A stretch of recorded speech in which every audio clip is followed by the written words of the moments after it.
Welcome to The Last Breakfast. Please enjoy the video. Open iMoD and go to the chat with the person you suspect. Look under their name for a last seen timestamp or online indicator. Check whether their profile photo is visible and unchanged from before. If both last seen and profile photo are missing, do not assume a block yet.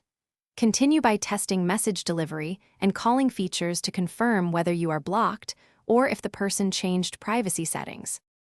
Send a simple text message and watch the message status icons carefully. A sent status without delivered likely means your messages are not reaching the recipient. Next, place an iMoD voice call and observe whether the call rings on their end. If the call fails immediately or never rings, blocking becomes more probable. Use both message and call tests together before concluding that you are blocked on iMoD. Create a new group chat and attempt to add the contact to the group.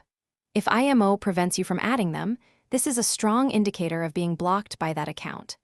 If the add succeeds, monitor whether messages to the group show delivered from that contact. Successful group addition plus delivered messages usually means you are not blocked. Use this final test along with profile and call checks to reach a confident conclusion. Thanks for watching. If this was helpful, leave a like and consider subscribing. See you next time.